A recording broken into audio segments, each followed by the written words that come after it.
Eu vou começar o programa trazendo alguns destaques, e esses destaques são relacionados ao relatório de oferta e demanda do Departamento de Agricultura norte-americano. Esse relatório, ele trouxe algumas questões, entre elas, uma redução para a estimativa de produção norte-americana e também dos seus estoques finais. Veja comigo agora como é que ficou esse quadro de oferta e demanda rapidamente dos Estados Unidos. Aqui nós temos os números do estoque inicial para a safra, agora estimado em 5.850.000 toneladas. Tem essa redução aí para a produção americana, está estimado em 122.610.000 toneladas. Esse número é 3.670.000 toneladas abaixo daquilo que foi colocado no mês de junho. Consumo total nos Estados Unidos em 64.490.000 toneladas. As exportações norte-americanas tiveram um ligeiro recuo para 58.110.000 toneladas. Esses são os números que foram apresentados nesta terça-feira. Estoque final caiu para 6.270.000 toneladas, são os números dos Estados Unidos. Rapidamente eu mostro contigo como é que está a oferta global. Nós temos aqui estoque inicial em 88.730.000 toneladas.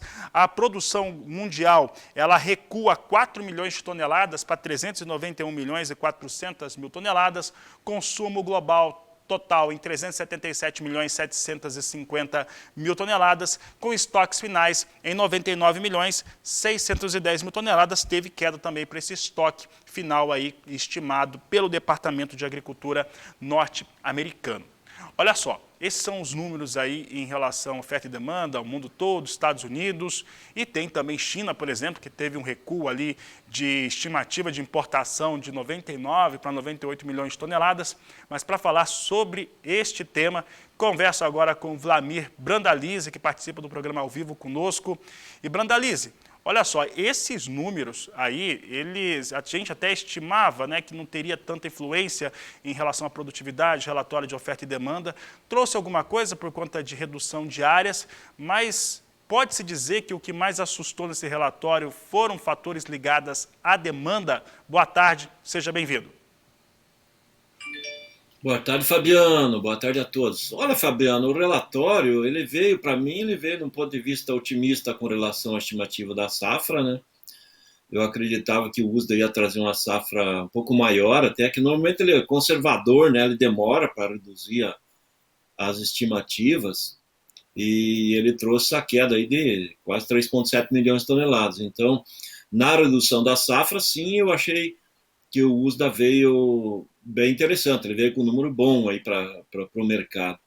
Com relação à questão principalmente de demanda, ele ser mais conservador, ele seria um fator limitante de alta, mas eu acredito que o USDA está olhando mais para o umbigo deles, né? Porque os Estados Unidos, com a inflação aí galopante, aí, a maior em 40 anos ou mais, então eles estão temendo que o mundo compre menos. E eles estão vendo aí essa demanda a nível não só americano como mundial, e aí pegando carona na China, porque a China agora, nesse último mês de junho, acabou dando uma desacelerada nas importações. E isso trouxe aí o uso daí de 99 para 98 milhões, então há uma leve queda na tendência de demanda. Mas eu acho que isso aí, passando esse mês de julho, agosto, aí, que ainda deve ser depressão forte aí sobre a questão inflacionária, a tendência de setembro em diante os países começaram a se acomodar e esse fator aí já começa a voltar ao normal. E a China, com a soja barata como está ficando agora, né, certamente ela vai repor estoques, né, que ela andou consumindo estoques aí nesses últimos 2 meses, né. A queda da importação no mês passado da China, que é um reflexo provável aí dessa redução que o USDA está colocando para o ano, ele cedeu basicamente porque a indústria chinesa estava com uma margem de esmagamento negativa, né? Porque em março e abril nós tivemos cotações aí de 16, 17 dólares, aí quase 18, né? Então, as indústrias chinesas estavam tendo um prejuízo na faixa de 100 dólares aí por tonelada esmagada. Agora não, a soja aí a 13,5, 14, 14,5, ela volta da margem aí de mais de 100 dólares aí no esmagamento chinês. Então, eu acredito que eles vão voltar a se posicionar e comprar. Então, acho que passando esse mês de julho e agosto, em setembro em diante, já devem acelerar de novo as negociações e compras, e a não ser que tenha problema na safra americana. Aí sim o mercado reage, né? Mas, em princípio, esse fundamento aí, eu acho que ele tem pouco impacto, né? Principalmente porque a safra americana está no começo, a projeção da safra ainda ela pode ser reduzida se o clima seguir como está indo, né? São 4 semanas praticamente que vem perdendo qualidade já lá. O ambiente em si, eu acredito que está se formando um ambiente bom. Não como aqueles níveis passados, né? $16 em diante, que nem a gente comentou nas semanas anteriores. Esses $16 em diante acima, lá em Chicago, hoje estão muito fora do que é o ambiente, né? Se para chegar perto de 16, teria que acontecer alguma coisa muito trágica aí, principalmente na safra americana, mas por enquanto vamos pensar aí na faixa de 13,5, 14,5 e em algum momento um pouco acima, né? Por isso que esse relatório veio para dentro desse foco aí.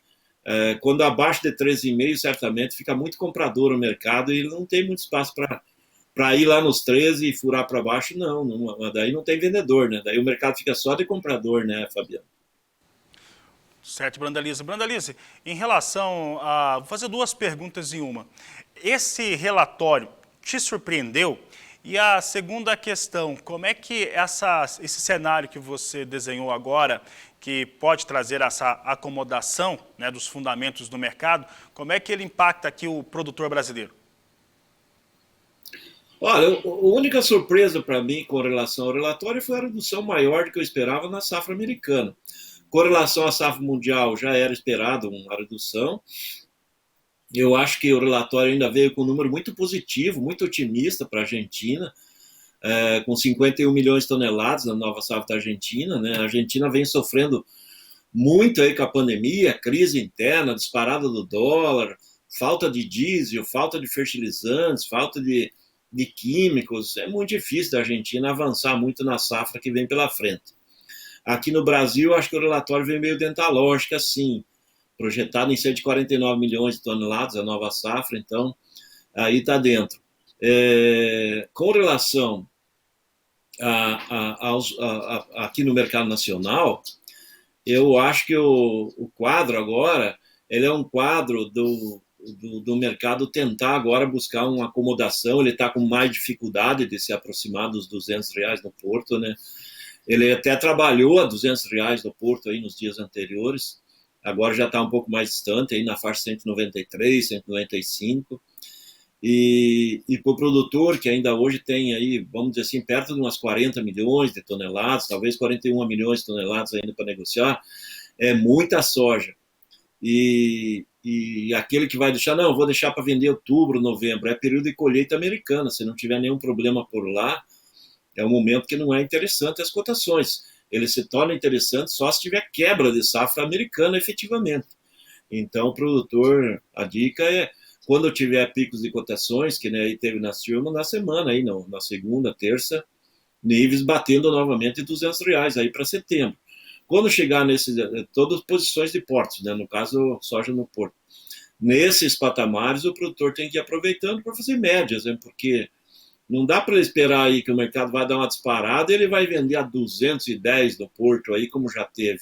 Eu acho que esse número está muito longe de ser atingido, e para ele atingir esse nível teria que ter uma disparada de dólar. Só que uma disparada de dólar eu também não gostaria que acontecesse, porque ao mesmo tempo ela causa uma disparada das cotações dos insumos aí que vai se dar na boca da safra, né? Nós estamos aí a 2 meses do início do plantio, e agora seria mais interessante dólar barato e Chicago em alta, né? Mas o que a gente está vendo é a soja barata em Chicago e o dólar aí também, ele está perdendo um pouco de força, não consegue avançar mais que os 5,30, 5,40, ele não foi lá perto de 5,50 e não consegue evoluir, e ele vem flutuando aí. Nós estamos agora no mercado mais de serrote, né? Um dia sobe um pouco, um dia cai um pouco, é isso que está fluindo no dólar, e Chicago agora tentando juntar os pedaços, né? Ontem foi uma queda muito forte.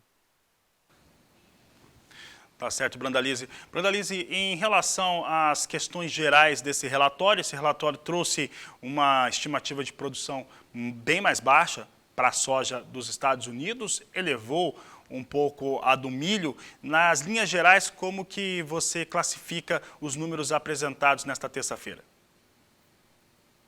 Olha, eu acho que o relatório em si ele foi a cara do USDA, né, Fabiano? O USDA é um órgão conservador. No caso do milho, ele subiu levemente, né, a produção, né, de 367,3 para 368,4. É um crescimento pequeno, né? Então não é um crescimento muito agressivo. E no caso da soja foi um pouco mais ousado, né? Ele reduziu um pouco mais. Mas então, na média, foi estilo USDA. O USDA é um órgão conservador, mas o que o relatório deixa para a gente é que ele dá sinais de que o USDA está começando a ajustar as projeções da soja, principalmente, para baixo. E agora, seguindo essa linha de clima, se nós tivermos mais 2, 3 semanas de queda de qualidade, é provável que o relatório de agosto já venha com números aí abaixo de 122 milhões de toneladas. Eu acredito que a safra americana mesmo, ela tende a ser menor do que está apontado. No caso do milho também, a situação ainda do milho é de perda de qualidade e provavelmente essa safra aí está mais para 360 do que os 368,4 aí que o USDA está apontando, justamente porque o clima deles não está favorável nessa semana e a semana que vem ainda tem, para piorar a situação deles, o aumento da temperatura. Né? Essa semana as temperaturas médias estão dentro do normal para as lavouras, mas a semana que vem já vai ter temperaturas aí na casa dos 35 graus, em plena fase de florescimento de milho e soja. Isso não é nada bom para as lavouras, viu, Fabiano? Então, o produtor americano está preocupado lá. E aqui, dentro do panorama final, o relatório não trouxe grandes impactos, não. Ele foi a cara do USDA no início da safra, ainda bastante otimista, né, com relação à safra geral, né, ele está com um número bastante otimista, aí, esses 391 milhões e 400 mil toneladas para a safra global, ele está pensando que todo mundo vai colher a safra dentro da normalidade. E a gente não tem visto a normalidade faz tempo, né? Então sempre tem algum problema pelo caminho.